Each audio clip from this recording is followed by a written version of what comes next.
Welcome to the Thing Generation Wealth Podcast, and this is the quote of the week for this podcast episode today. And this is going to be a relatively short podcast compared to previous podcast episodes. And again, this is something I'm planning on doing every single week, where you still get your content every single Wednesday, but then on every single Thursday, you'll get a recording of maybe someone like Tony Robbins, Jim Rohn, Les Brown, people that I follow. So I'm going to share a recording. It's called Keep Your Goals a Secret by Jim Rohn. Okay? All right. Once again, Keep Your Goals a Secret by Jim Rohn. Now let me give you a little simple formula for goal setting. Okay? We take 2.5 hours on the weekend for the whole 10-year plan. We don't have time for that tonight. But let me get you started with a little simple formula Mr. Schoaf gave me. And maybe this will be helpful. First of all, I've divided goals into two parts. First is long range. Long range goals. That's your dreams. Your dreams for the next 3, 5, 10, 20, 30, 40 years. Actually, the rest of your life. Your dreams. You've got to keep dreaming. Ronald Reagan, president, said to the joint session of Congress a few weeks ago, "The Republic is a dream. And if we don't keep dreaming, we will lose the Republic." Your better future is a dream for yourself and for your family. Where do you want to go? What do you want to do? What do you want to be? What do you want to see? You've got to dream dreams. There's a Bible phrase that says, without dreams and visions, people perish. You've got to have something to go for that inspires the heart and the soul.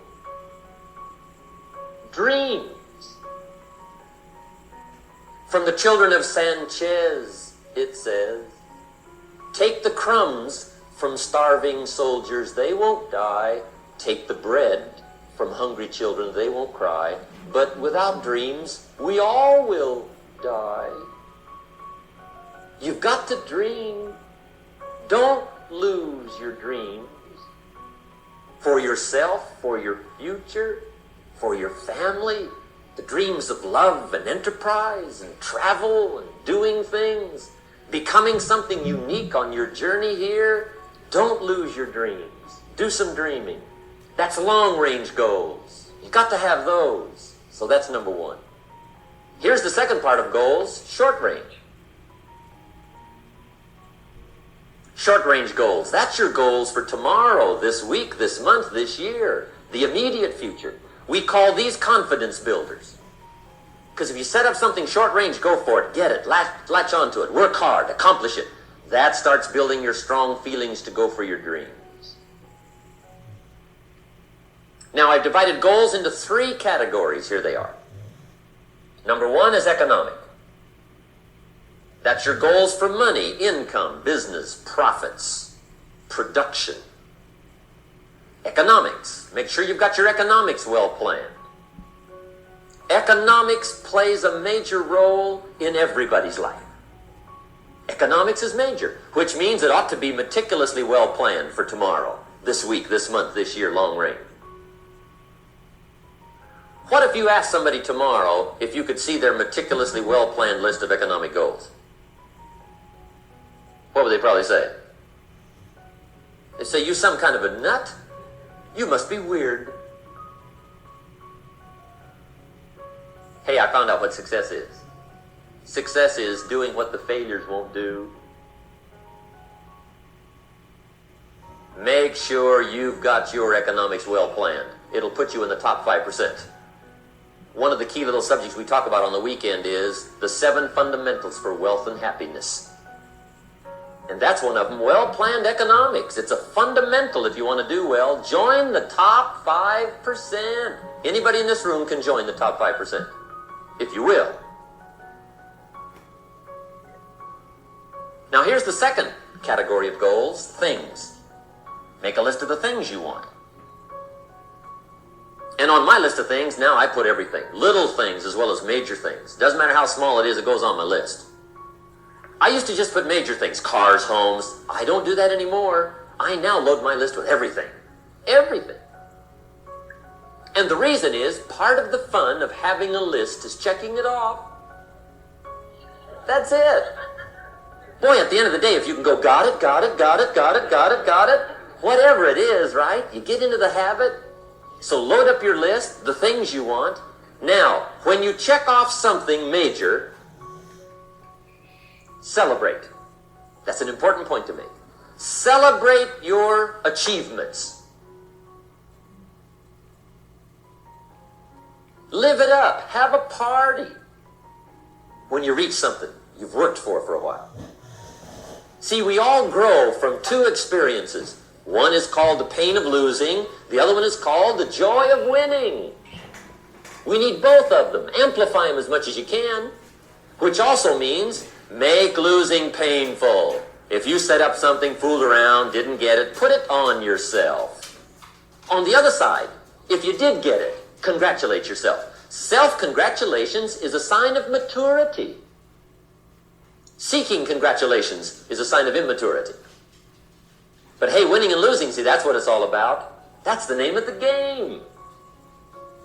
Now, some people lead such mediocre lives, at the end of the day, they don't know whether they're winning or losing. They got no clue. Guy's just going through the day with his fingers crossed. There's a better way. Okay, here's the third category of goals: personal development. Put those goals together. Personal development goals. That's your goals to be stronger, more decisive, be a speaker, be a leader, learn a language, all kinds of skills. Okay. The whole weekend seminar was designed to improve all your skills so that you walk away more skillful. And that's what you want, the personal development skills. That's what attracts, that's what brings good things to your life, the person you become, more skillful. Now, this is quite a package to work on. Economics, things, personal development. For tomorrow, this week, this month, this year, long range. Okay? That'll get you started. Now, here's the simple formula for setting goals. It goes like this. A, work on your goals. That's step one. Work on them. And I put the word work there deliberately. Setting goals is plain hard work. I don't want to kid you. We haven't come here tonight to kid each other. It's work. I know it's work. That's why a lot of people just let it slide. It's work. Many people work hard on their job, but they don't work hard on their future. They just let that slide. And the work involved is making plans. I know most people don't. I understand that. But don't let that be you. Guy says, well, yeah, you work where I work. By the time you struggle home, it's late. You got to eat a bite of supper, watch a little TV, get to bed. You can't sit up half the night. Plan, plan, plan. And the guys behind. Good worker, hard worker, sincere. But you got to be better than sincere, working hard. You got to be better than a good worker. You got to be a good planner. Somebody once wisely said, the people who fail to plan are planning to fail. Well said. So work on your goals. Here's step 2. Write your goals down. That's so important. I teach my staff around the world, put your goals in your journal. Because one of the major people you want to study is yourself.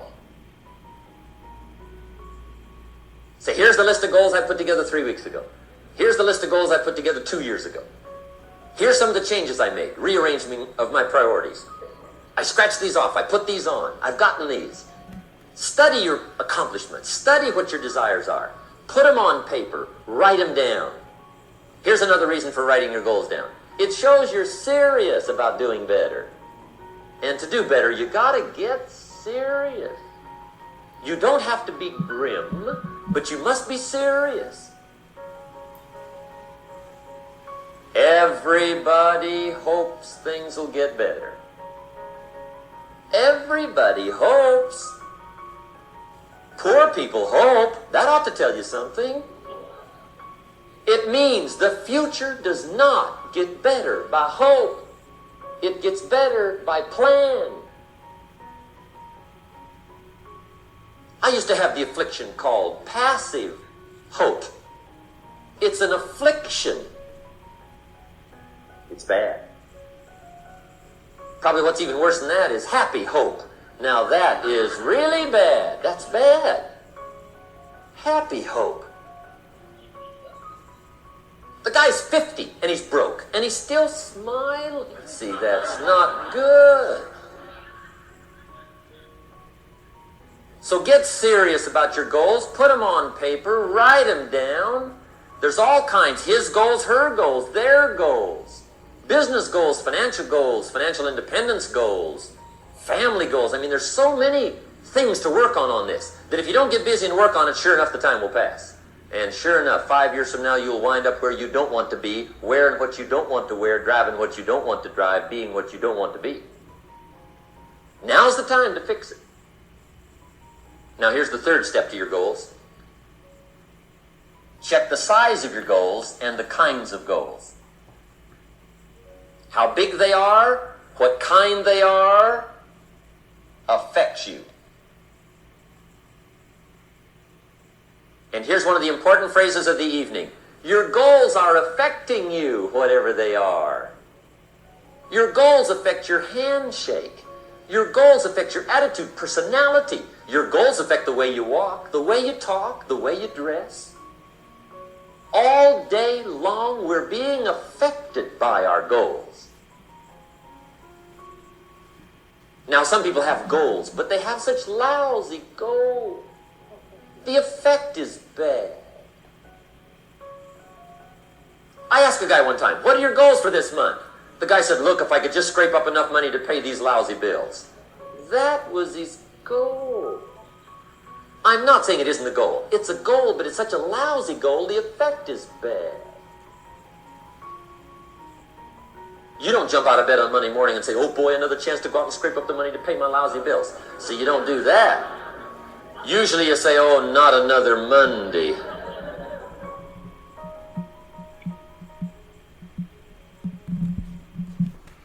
All right, that was Jim Rohn, and it's called Why Keep Your Goals a Secret. You can find that on any platform, I think, Apple, YouTube, Spotify. Also, like and share our content. You can follow me on TikTok at ThinkGenWell and YouTube at ThinkGenWell. If you enjoy this content, again, like and share it. Subscribe to the podcast. This episodes will drop every Thursday, 6 a.m. Central. Okay? I appreciate you taking the time to listen to this episode. Until then, much love. See you next week.